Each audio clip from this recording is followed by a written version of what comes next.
Hi friends, நான் Karaikal doctor Nishar. நம்ம collection சேனலை சப்ஸ்கிரைப் பண்ணுங்கள், ஃப்ரெண்ட்ஸுக்கு ஷேர் பண்ணுங்கள், லைக் பண்ணுங்கள். இன்றைக்கி நம்ம பார்க்குறது நமது இந்திய அரசு சி விஜய ராகவாச்சாரியார் அவருடைய நினைவாக அவரது உருவம் பொறித்த 2 ரூபாய் மதிப்பு கொண்ட இந்த அஞ்சல் தலையை வெளியிட்டிருக்காங்க. 1998ஆம் ஆண்டு சேலம் சி விஜயராகவாச்சார் அவருடைய படம் பொறித்த இந்த அஞ்சல் தலை பார்த்துக்கிட்டு இருக்கோம். இவங்க பார்த்திங்கனாக்கா ஜூன் 18ஆம் தேதி 1852ஆம் ஆண்டு பிறந்திருக்காங்க. இவங்க ஒரு அரசு ஊழியர் மற்றும் சீர்திருத்தவாதி, இந்திய அரசியல்வாதியான இவர் வழக்கறிஞரும் கூட. 1875 சென்னை மாநில கல்லூரியில் ஆசிரியராக பணியாற்றியிருக்காங்க.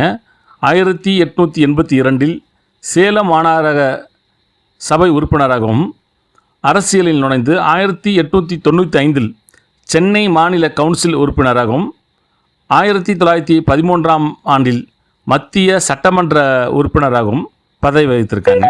1882 நடைபெற்ற சேலம் இனக்கலவரத்தில் குற்றவாளியாக கருதப்பட்டு 10 ஆண்டுகள் அந்தமான் தீவுகளுக்கு நாடு கடத்தப்பட்டு சிறை தண்டனை பெற்றிருக்காங்க. இதனால் தனது நகரமன்ற பதவியினம் இழந்திருக்காங்க. சிறையில் இருந்தபடியே தான் குற்றமற்றவர் என வாதாடி விடுதலையாகியிருக்காங்க. இதனால் இவருக்கு சேலத்து நாயகன் எனவும் தென்னிந்தியாவின் சிங்கம் எனவும் பாராட்டப்பட்டிருக்காங்க. அதை தான் நம்ம பார்த்துக்கிட்டு இருக்கோம். ஒரு இன்ட்ரெஸ்டிங்கான ஸ்டாம்பு இது. சப்ஸ்கிரைப் பண்ணுங்கள், ஃப்ரெண்ட்ஸுக்கு ஷேர் பண்ணுங்கள், லைக் பண்ணுங்கள்.